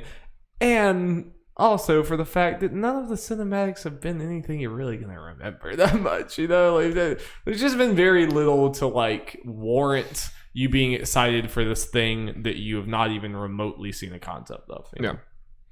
And then we also at the very end, to end the Game Awards, a Mass Effect cinematic trailer thing, which the main reason this is weird to me is, well, just the fact, like with Elder Scrolls a couple years ago, the Bethesda thing, this thing is so far away. This is the game after Dragon Age. So this is announcing it way too early. And it's not like this is a surprise because they announced this game's existence like a month ago. Right. And they reiterated it a week ago when Casey Hudson left BioWare. Right. I think Mass Effect, I mean, it is weird. It's the same thing can be said about Dragon Age or whatever. But like for the first reveal or whatever, I think Mass Effect is a big enough deal that you could have done this or whatever if you had not already announced it a month before and more than a month before. If this was truly the first time we had seen anything about this, I think it's acceptable to do this the first time and then shut up. And then leave for like 2 years. The unfortunate thing with this way Dragon Age is going, I expect that whatever Keighley does this year, we get a dev diary. I'm with you. I'm completely with you. While we get another dev diary for Dragon Age. Yeah. I mean, there is the case that, and I've seen a good number of people who just literally didn't even get that they announced it a month ago. They're like, other people are like, we already knew about this. And they're like, we did? I mean, and obviously there's a lot of people that don't follow games that closely or whatever. But even those people, you're not really getting anything from this because, like you said, it's like this game is barely even a concept. Well, it's also, again, like I'm going to compare this to Elder Scrolls pretty much in forever, this announcement. It's like a new Mass Effect happening. I mean, I guess more so Elder Scrolls, like the Elder Scrolls thing, we knew that was happening, so that announcing it like 8 years in advance is nothing. This like, okay, this is very far away. It's like, this was probably happening. I mean, was there any shock that a new Mass Effect was happening? Maybe a little more doubt, maybe. I mean, just because like 3 wasn't, from what I understand, a pretty definitive ending, and then they had spun off into Andromeda or whatever. The fact that the original story with the original characters or whatever is continuing was certainly not guaranteed. I don't think it was necessarily what BioWare was expecting to do, because I think they expected Anthem to be the biggest thing on Earth. So I mean, like, it's true. I think it's a worthy announcement that it's happened. I don't think it's everyone in the world knew that. I mean, it's This is a pretty long dormant franchise coming back. Oh, well, I dropped it. It wasn't that long ago. For games people give a shit about, pretty long time. Yeah. So what you're saying is, Dari, what I got from that is next Game Awards ends with an Anthem cinematic trailer for Anthem Next. I'm sure people will be very excited. I'm sure they will. Excited. So yeah, do you have anything more to say about BioWare? No. I hope it turns out well because I worry for BioWare's existence if it doesn't. Perfect Dark was officially announced. This is something we knew was coming, but what's different is that because of a leak. Yeah. Normally, before this, we had no reason to. Before that, we had no reason to believe Perfect Dark was actually happening. This would have been like a crazy, like what? Yeah, like I said, like I mentioned earlier, like the first two announcements of the main show should have been bookended the show. I think Sephiroth should have started the show. You end with Perfect Dark. Yeah, I agree. But this is made from Microsoft's new homemade studio, The Initiative. Made from, I think primarily people are from like Naughty Dog and Sony Santa Monica, which, you know, good pedigree right there. Yep, this is pretty early in development though, but again, I think as far as the context go, if this thing didn't leak, a Perfect Dark announcement, it's a big thing, and that's one of those like, hey, you can announce that kind of early. I'm fine with that. As long as it's not like 5 years from now, I guess is the main thing. Yeah. But as far as the announcement goes, I'm actually kind of excited for this. I actually have a good bit of nostalgia for Perfect Dark. I was about to ask you, what's your experience? I didn't know if you had really obviously I played more GoldenEye, but I still played a lot of Perfect Dark on the N64. Okay. I'd never heard you talk about it, so I didn't know. Yeah. Okay. I don't have the best memories of it, but I do remember playing a lot and having a lot of fun. Yeah, I only vaguely remember it. Like, and I obviously never had. I didn't play the Perfect Dark Zero, whatever the hell it is, and I don't want to. Well, hey, Darby, if you want to, just for the funsies, the original Perfect Dark's on replay. If you want to mess around with that at some point. So do we know anything? Is this like a complete reboot? Yes, I think it's a complete like story reboot and everything. Okay. We're not sure how the game's going to go, so it's just kind of like, you know, a love for the original Perfect Dark and stuff. Who knows how that will kind of carry up to this? Someone pointed out, I mean, you know, for however much you can ever take it seriously, and especially that long ago, but like Perfect Dark is still like one of the highest reviewed games on Metacritic. Apparently, it has like a 96 or 97 or something like that. Yeah. I'm wondering how like this will sell. You know, how many people are there? Like, so what's the market for this? I feel like with this kind of game, especially with the kind of reboot they're going for, you'll get the old fans of it, and that bunch is gonna be louder than the actual number is, I think. But especially with the kind of people they're bringing on board, they have enough to. I think they have the talent there to, depending on what they do, that's enough to make Perfect Dark like new franchise or not a big hit. And it also has the benefit of having a known name attached to it. Yeah, and I think a protagonist like Joanna Dark is a good one to have. Mm-hmm. I think it's kind of been a while since Xbox has had a game that comes out and like just wows you visually in the way that Sony games have. Yeah, I think ever since the start of the PS4 generation, not that, you know, Xbox has had like good games and everything, and I'm not even saying that visuals are everything. I'm just saying like Sony just has like, you see some of their games like God of War and Uncharted and everything. Yeah. They just have a commanding visual presence, and I feel like Xbox, even like the good ones like Sunset Overdrive and even things like that, they just haven't had the like, this is like a blockbuster movie. Yeah. Thing, you know? I feel like they're doing a little more of like you're saying that Xbox has put the budget behind these games as Sony has. It seems like they're not doing it for all their studios or as many higher percentage of studios as Sony seems to be doing, but they're definitely pushing more like with Fable and Perfect Dark. I think they call this quadruple A studio or some shit. So this is gonna have a budget like, and kind of like with The Last of Us, I imagine a comparable thing, like, or that might be what they're planning to do with it, or the kind of sets they want with this game. Yeah, and I think they can do it again with the people they seem to have behind this, and you know, I think they can do it. I'm down. And again, it's been so long since a Perfect Dark game. You can go in a lot of directions with that, and I doubt there'll be some, but I doubt too many people if they go in a crazy different direction be like, this isn't perfect. Yeah, probably not. Because it's been so long. It's been 20 years or whatever since there's a Perfect Dark people actually cared about. Yeah. So also, I'm just going to bring this up now since it's official. Microsoft, if you're okay with giving an old rare IP to a different studio, fucking do it, Banjo-Kazooie. There is no excuse. Okay. I'd seconded. I'm right there with you, buddy. Speaking of that, I pre-ordered a Banjo-Kazooie amiibo. Let's go. They started the pre-orders for that. Give me that. Arc 2. Vin Diesel. So yeah, that was a nice or a surprise. I had a blast watching that trailer. Honestly, I'll probably not play this game.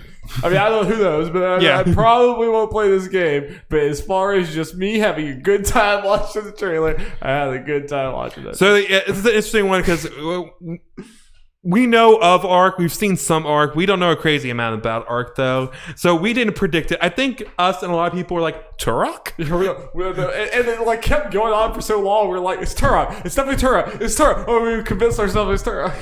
Turok with Vin Diesel. Give it to me. But I'll take it. And then it's like, oh, it's Ark. Wait. When is Ark like this? I was like, wait. I think that my thing as soon as that trailer, and I was like, did Ark 1 have a story? It's like, I thought it was just a a dinosaur sandbox where you throw poop at each other. Yeah, so and I don't think Ark 1 really did have a story. It might have had lore, but not really like a narrative. So here's some weird things about this, apparently. Vin Diesel joined the studio production team as the president of Creative Convergence, and he's apparently he has played thousands of hours of Ark. I really doubt that. I really, really, really doubt that. I want to believe that Vin Diesel is a quote-unquote gamer. With Tekken. Yeah. He loves playing Tekken. Yes, Tekken. So I have no idea where this is going. I guess this is going to have more of a story, and it's just going to go in a weird different direction for it, which cool. I mean, Ark did really well, so they got money to potentially do all this. Yeah, it's a big name now, so it's like they're obviously taking that big name and running with it, not really in the direction I would have predicted. Yeah, well, they have a damn anime. Yeah, I'm about to bring up the animated series, and I don't have the cast that like up or in my head, but Elliot Page, Carl Urban, Vin Diesel. A lot of big ones, yeah, just I think like Russell Crowe or something. Jeffrey Wright, I think, was on there. Yeah, he was. Just a whole bunch of names. Like the more they kept going on, I was like, they got what the world is this cast? What is? But they showed a scene from it. It looked damn good. Like the animation was fantastic. So I am interested in that at the very least. It's one of those things like the Ark one had made a ton of money, so they had a lot of money, and like obviously the first Ark is like super low budget, super. It's just like a goofy, fun game you play with everyone, and I totally. It looks like fun. It looks like a fun streaming game, but like. They had such a low budget game, and then they suddenly had a lot of money. So it was like, what do we do with it? It's like they could have. Ark, I feel like, is something you could take in so many different directions. I guess it's like they didn't have any like set path that they have to spend this money on. So they're just like, fuck it, we're gonna get a bunch of big name actors. Well, and here's the interesting thing about it. This is me talking on my ass and not really knowing anything about the original Ark. Let's say Ark 2, it's more of just a story thing. They can still support Ark 1 and make money that way. That's just just another revenue thing of a different type of game. I still expect Ark 2 to still be like a sandboxy, like kind of tongue-in-cheek funny thing. Even this trailer is like, it's serious, but it's also kind of like they know what they're doing. Yeah. Like, they know what they're doing with their like super weird, uncanny valley Vin Diesel face. It's like, I don't know, there's some weirdness there. I respect it. Yeah. It's weird as hell, but I respect it. Back 4 Blood. I am stoked. I am very stoked for this game. I love Left 4 Dead. Fun. I love Left 4 Dead a lot. I kind of honestly forgot this game was announced a while back. Yeah. So whenever it was playing, me and Alex were both like, holy shit, they're actually doing Left 4 Dead 3? What? Like, Valve is making Red Left 4 Dead 3? What the fuck is happening?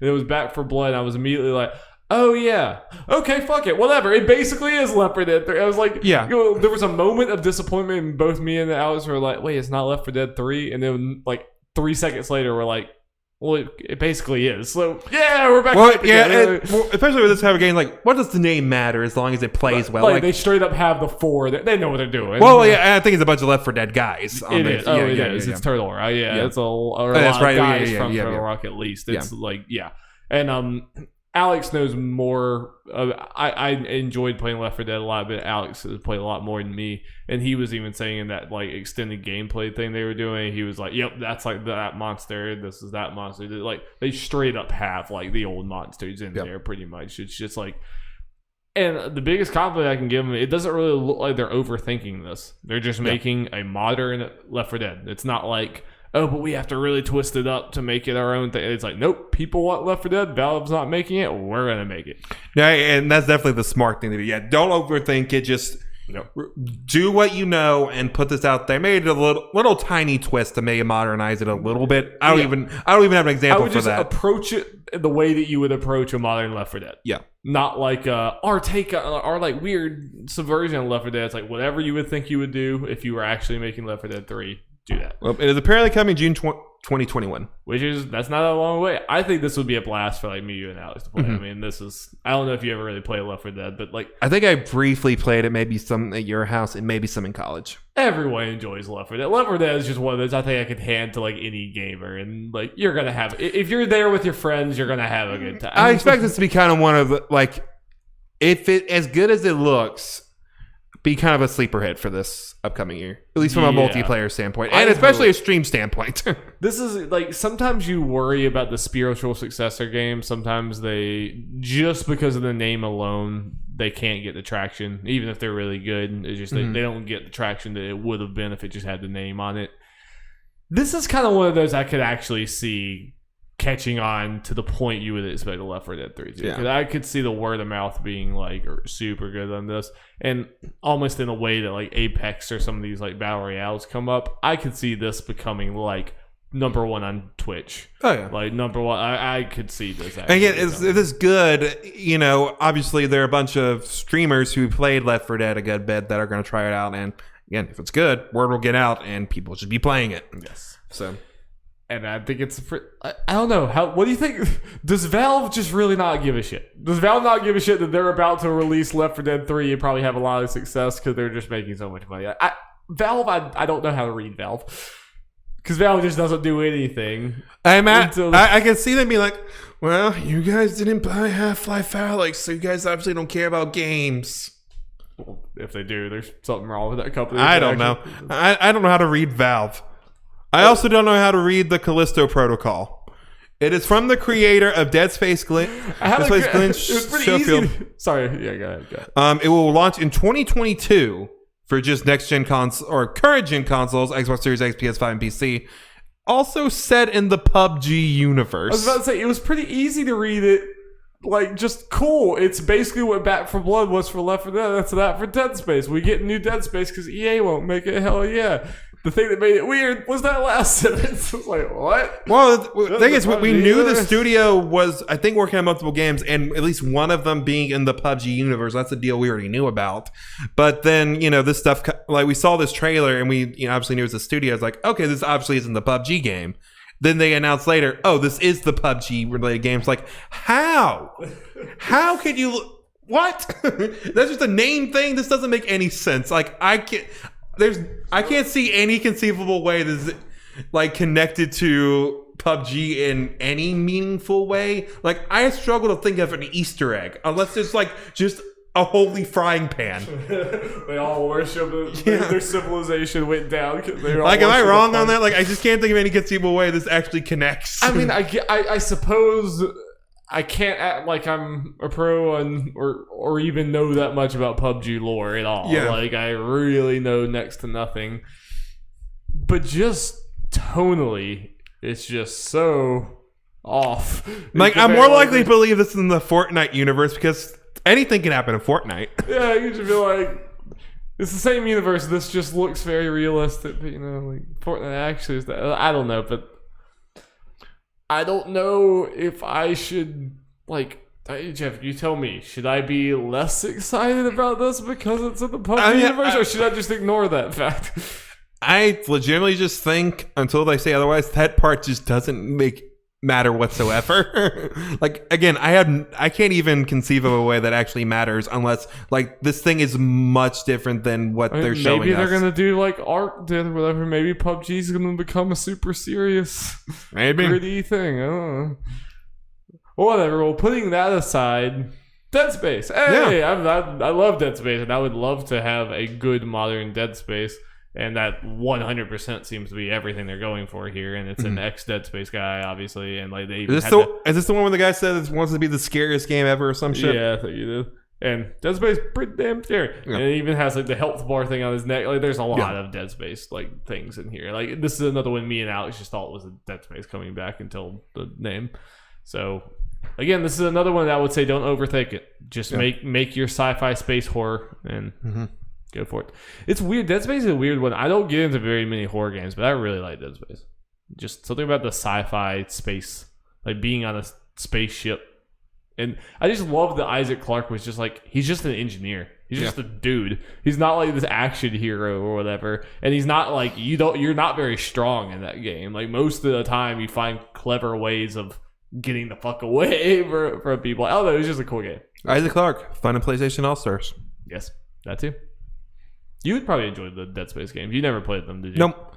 Well, they are starting next year going to be on Game Pass. That wouldn't be a bad one for you to visit. They're cool games. Yeah. It's on Game Pass on the consoles right now. It's gonna be on PC next year, which is probably what I'll just wait on. Don't play 3. Okay. Play 1 and 2. Okay. Stop at 2. Speaking of 2, It Takes Two. Hell the new game for Yoshi Fares is coming on March 26, 2021, and Dari, we are playing the shit out of this game. Ooh, we are streaming. Buddy, we are streaming it. We are streaming that bitch. Lock it in. Unless the reviews come out and it's like 50 or something, then we'll reconsider at that point. But I don't think that's going to be the case. If it was 50, still higher than IGN's PS4 review of Cyberpunk. It's true. But yeah, so this is one of the games going into it I was looking forward to seeing the most because, well, we knew it was going to be here. Regardless of them announcing just far it's going to be there. Like, you knew this game was going to be there. The moment it was announced over the summer. But I can't remember. I'm having trouble remembering now, like, what was said or what was shown during the summer thing. It made me think that it was going to be co-op, but it was going to go away from the kind of co-op A Way Out had. Then they showed this, like, oh, it's pretty much that on steroids and ecstasy. Yeah, I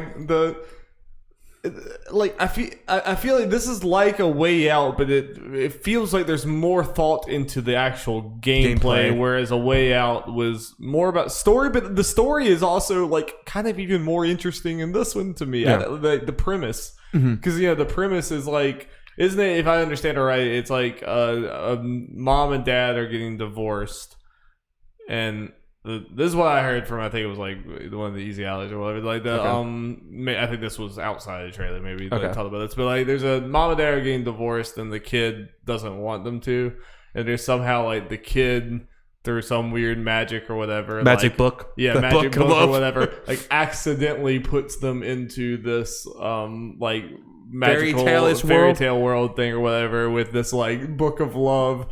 And so like the game is them kind of being forced to repair their marriage or whatever, like going through there. I think that's awesome. Yeah, that is an awesome premise to a game, because they're gonna start out like they're gonna get divorced, start out like hating each other, and like that just sets up so many things where you can like cute things that bring them back together, along with just the like surrealist weird like book character. Like, I think this is gonna be a slam dunk. Oh yeah, well, plus the more the trailer went on, it's like, man, there's just so many different environments here. And I didn't really think about it. Like, I knew about the whole repairing the marriage thing, but it's probably going to be like a bunch of symbolism going on about what the level like represents. 100%. Like, with something that's wrong in their marriage. Yeah.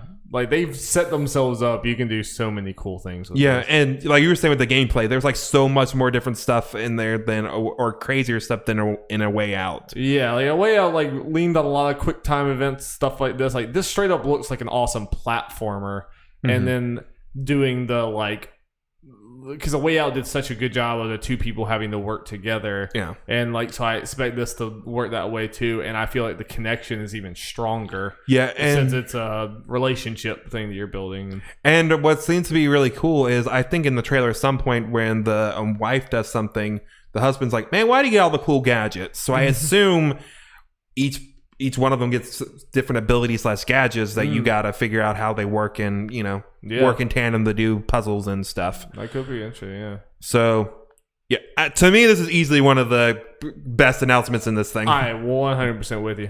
This is I don't want to overhype it, but I just struggle to see this not working out well. I mean, I love A Way Out, but this just seems like an evolution of it, like the kind of evolution like we talk about we wanted. Yeah, it just seems better than A Way Out in every way. Even if like the story setting and like I kind of expected like when we talk on the evolution of it is it's going to be more realistic people in a different scenario and stuff, but no, they just took that and like you thought we were going to do that, but we're doing this. It's big subverting expectations, and I'm down with it. Yeah.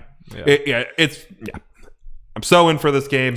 I add another one to the list where we talk about our most anticipated for next year for sure. Yeah, easy. And March is pretty good. Yeah. Yep. Speaking of games that are coming out in March, Returnal. Oh boy, the start to that trailer. Fucking brutal, dude. So, people who did not see... Well, okay, I'll throw this... for anyone who didn't watch it during the Game Awards, because apparently the trailer they uploaded did not have that part on the PlayStation channel. Take it out? Yeah. They teased to make it like it was Silent Hill. I'm going to imagine purposely, because there's no way that didn't cross their mind. I just assumed Silent Hill / PT. I just assumed it was not intentional, and it was just I'm just assuming. Very unfortunate mistake. I don't know. This game might have something. I mean, this game has some weird, like, it cuts to her in person and then cuts to that. So, I thought it was PT as well. Well, okay, let me know. Maybe it wasn't intentional, but part of me is like, I don't know how no one could have caught that. You should have, yeah. Especially when you take that out of the trailer, or maybe they did because of the response. That's what I was thinking. They took it out because of the response, but I don't know. Anyway, it's from Housemarque, who did Resogun, which is a really good game. This is very different. This is a roguelike type game. Looks interesting. Is it bad for me to say this does nothing for me? It does nothing for me either. Yeah, like, it really doesn't do anything for me. I can see this still being a really good game. Yeah. It just, for our taste, it just not grabbing us. No. I mean, I know Housemarque makes very good games. I'm honestly more interested in their arcade games. I played a lot of Resogun and beat all of it, but I mean, it was a really good game. But like, yeah, this one just doesn't do a lot for me. I mean, there's something I feel like there's a little off about the character models and just in general the gameplay, just setting and vibe and everything. Like, yeah, definitely not saying it's bad. Just feel a general mehness about it. Ruin King, a League of Legends story, or whatever the hell it's called. I don't know what the game is because there's like it looks like 4 different games in one, but so it's like a dungeon crawler type thing, and then they're turn-based battles. But how does that transition? Because you're killing enemies out in the overworld thing. Yeah, it looked like dungeon crawler mixed with turn-based mixed with cards. Were there like some cards in there too? I think so. Yeah. It's like there's 3 different games in here, and I'm like, okay, I'm down with any of these. Obviously, I've gotten obsessed with League of Legends this year, so like, I'm gonna try this out because it's cool to me that League of Legends is starting to like expand out. Like they have 4 different games, they have an anime coming, they have like all this other stuff or whatever. So like, I definitely want to try this, and like seeing all the characters, like they're having a League of Legends story game will be kind of cool. I do think that trailer was just a little confusing because I just want to know how all those 3 different elements work together. But I also think it's cool that this game is apparently being made by an indie studio, which I didn't even know. They're supposed to be early next year. I didn't have it on here, but I think it's coming out pretty early next year. I'll give it a shot. Yep. Shady Part of Me made the pre-show. Shadow dropped. They got everything. Have you heard how it is? It looked cool. I haven't heard anything about it, but it looked like an interesting. It really caught my attention, so I want to look into it. That's like one I'd really enjoy for sure. Some like Little Nightmares vibes, but like more hand drawn. Oh, thank you for reminding me. It's a Little Nightmares 2 demo I want to play. Oh shit! Yeah, shit. Nice. That's out because of the Game Awards, whatever the game is that festival. When is that in? I need to look at that because I definitely want to play that. Yeah. I swear to God, if it ends tonight. Go. Next game, Century Age of Ashes, coming February 2021. It's a dragon. It's Star Wars Squadrons with dragons. Yeah, it looked cool. I mean, the game might be pretty shallow, but it looks better than Panzer Dragoon remake. Yeah, at first I thought that I was like, wait, what? It was like, did Panzer Dragoon just get like the biggest facelift of all time? I was like, what the fuck? I have a feeling this game will probably end up being pretty like shallow in the end of it, but I'm like, me and Alex were both like, I would play around with this. I probably wouldn't spend $60 on it, but it's like, I doubt it's $60. Basically a dragon MOBA. It's like, I'm down with that. Flying around. Yeah. At first I was waiting for the dragon to just be the introduction into some other game, but then it just kept being more dragons. I was like, is this just a dragon fighting multiplayer game? And then there was like a bunch of other dragons. Like, it totally is. Yes. Ghosts and Goblins Resurrection, leading into a Capcom Arcade Stadium thing, which I still don't know exactly what that is. But Ghosts and Goblins Resurrection comes out February 21st. I had some kind of weird mixed emotion things going to it. I was like, okay, Ghosts and Goblins, cool. Saw the art, so I was like, then felt a little better about it. Then the more I've seen it and repeated viewings, like, I don't like this art style in motion. Yeah. Like, it not moving is like, oh, this looks like a cute storybook thing. Then emotion's like, it doesn't look good. Yeah, I'm kind of with you. I mean, I don't have any love for Ghost Goblin. In fact, keep this thing as far away from me as possible. Because no, you're playing it all and taking a shot every time you die. No, I will die. I would actually die. Then you take another shot. I struggle to even remember what the original looks like. So I mean, I don't know. We got Fall Guys Season 3, which is out right now. It's doing stuff right now. Penguins, winter. Yeah. This seems to be more like a full-on next season compared to 2, because I think there's 7 new courses. Okay, I don't think they did a very good job of showing that then in the trailer. Yeah, I think that extra information, I think it was in there, but it was more pronounced in like Twitter. Yeah, because like I was about to say, yeah, this trailer didn't really seem like that big of a deal. And it was like Jeff seemed more excited about it than the Fall Guys team did. Almost when you look at the trailer, it just kind of seemed like it was over like that, and it was just like winter penguins. Bye. So like I wouldn't have even known that apparently it's more of a substantial thing. Yeah, I don't think that was shown very well. But yeah, I agree. But it is. Yeah, it's out right now. Cool. Yeah, I'm not completely sure what everything that's happening in the new place maps yet, because they just launched today. I haven't seen them yet. Yeah, but just from the little bit, it's like they might be more substantial as far as being different than the ones we got in season 2, especially since there were only 3 of them. Yeah. So hopefully this is a big thing to get people back in. Hopefully. And they fixed the thing so these things are more common, because like when we tried to play season 2, I don't think we barely got the new stuff. That would be my biggest thing, is like I would be okay with jumping in to try this out, but I really don't want to spend a whole night playing all the old, what would be cool, depending on the like what kind of things they are, is there's because they have those special show things or whatever, where one of it is all new stuff or primarily new stuff. Yeah, that's where it's maybe some old stuff to fill in some gaps and stuff. Which they didn't even have enough new stuff to have that be an option. When the other ones were. So like if I could be guaranteed that I would get primarily new stages, I would be okay with jumping in with y'all. If it's gonna be one game out of 6, then I'm good.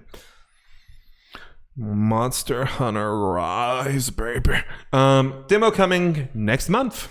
Speaking of like marketing hopefully not being a lie, I hope this game runs as well as the trailers make it seem like it is. We will find out next month. I'm up for us trying this demo out and seeing how it goes. Yeah, definitely. Like I think we mentioned when we were watching it, this looks really good for a Switch game. It looks very, very, very impressive. It's obviously not as good as World, but like nowhere near as much of a drop as you would expect from Switch. So I just really hope. And honestly, like as far as in my personal opinion, while the graphics aren't good, but the art style and just kind of design of things is more appealing to me. Like kind of more colorful and just kind of the actual designs of people and stuff. I mean, I would say it looks like. I mean, it looks about the same to me, just downgraded. So I'm like, I don't think necessarily this one like jumps out to me more than World. I think World was also similarly colorful and stuff. But I mean, maybe I need to see them side by side. But just from first glance, like I pay it a compliment that I think it looks like World. It looks like it looks like it's taking the same design philosophy as World. To me, is what it seemed like. Mm-hmm. Among Us, but I want stories. Yeah. You'll get your stories. Among Us, we got a new map thing. I think this is immediately more, because they've been compared for this whole thing. This to me was immediately more exciting and like, oh, this is getting some good shit compared to Fall Guys. Yeah. With this new map. I would say, like, I was expecting a little bit more. I mean, at least just the trailer. I maybe need to see more of the things going on in there, but like, there was definitely some cool stuff going on. I just expected maybe a more drastic looking change or like something. I don't know. It was just I was slightly underwhelmed, but it still looks cool. Yeah, I think they might be saving some stuff for as far as what happens in there, because they showed some new tasks and some new, I guess, kind of moving around stuff like with ladders. I'm curious what happens with kills with that. Can you kill someone on the ladder? That could be funny. And that hover thing that moves side to side. Like, I'm curious. Can multiple people go on that? How's that work? And choosing where you can. Yes, that's big. that is cool. Yeah. Like, I'm gonna go here and probably try to find like, gotcha. I actually went over here. Does that now apply to the original map too? I have absolutely no idea. Okay. I don't know if they've said it yet. And we'll talk about it next week, but it's also now on Switch. Okay. Switch. Scarlet Nexus was shown with a new trailer and confirmed to now be coming summer 2021. I'm just listening to you now. For the next 2 games. So yeah, honestly, Scarlet Nexus kind of impressing me, the way it looks. Like, the art style is simple. It's like it's anime. It's generic looking anime for the character. It's so clean looking. It's very appealing to me. And just the general like art design of stuff, besides like the character's face and stuff, like it's kind of generic and stuff, but just design of the characters, like armor and stuff, and the monsters and stuff, and just the world is very interesting. I'm with you. And when they show gameplay stuff, I'll need to see like more like full in-game gameplay, like actual gameplay clips and stuff. But like the stuff you can actually do with your psychic powers look interesting. Like, I love when the girl was like riding the bus with her mind and then she jumped up to just threw it at someone. I love that shit. Like I said during the trailer, I think this game is going to have phenomenal gameplay, phenomenal art, and just the worst story you could possibly imagine. Because that's the formula for these games, and that's going to be enough. That's going to be enough. Yeah, and I was saying that hopefully, even if the story's like the story can generally be terrible anime nonsense. It is gonna be. I mean, I'm just I was gonna think hopefully if the characters are fun, like the likable characters. The story itself is going to be horrible, but that's okay. It's not okay for me. I will never play this game, but it'll be enough for you and maybe Jacob. Yeah. And next game, Nier Replicant version 1.22474487139. ... Good. I would have ended the stream if you didn't read the whole thing. Sorry, I'm always reading the whole thing. Come on, you know me. Yeah. I love how Cindy got me to read the whole thing. She had this look afterwards like, I hate you, Jeff. Yeah, we got finally some gameplay of this. Like, nice looking gameplay trailer. And it looks dope. It looks like a modern game. I mean, that's the biggest compliment. This is one of those things like, oh, this is the full on remake. Unfortunately, I have not played the original Nier, so I don't know how this compares. This looks a little like Automata to me. I don't know how. Yeah, I'm wondering if they like forced it to be like Automata when it wasn't before, or if it actually was kind of like this, just not quite as good. Like, I don't think people would. It's very Automata to me. I feel like I saw some people say like the gameplay was one of the weaker points of this, and Automata's gameplay is much better. So I doubt there'd be many people that'd be like, how dare you make it so this could be like, I'm very curious to see how I like this compared to Automata, because I've heard numerous people say that the story in this is in some ways even more bonkers and better than Automata's. I'm like, give it to me.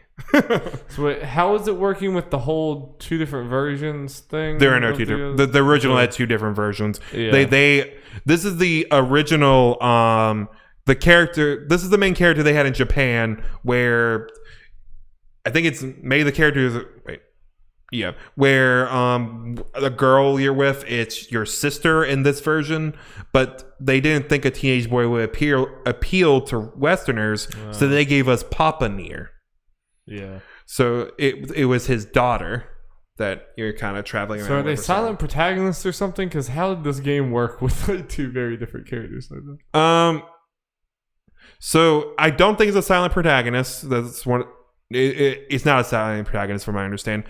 It's some of them are subtle, like the changes, like they obviously have the change stuff, but not like a crazy amount. So it's just kind of weird in some things. Where very bizarre. Like that's crazy. Like Nier's relationship with some characters is just odd in one version. That's really weird. So they basically picked one for this remake. They picked the quote unquote canon, and some people in the West are just not happy about that. Yeah, so the other one's just not in here at all. No. Right? Yeah. But again, I am very excited for this from a story perspective, like getting back to that gameplay, and they've already said they're going to add some shit. I'm curious if odds are. I think they already announced that 2B and 9S's voice actor are going to be in this game.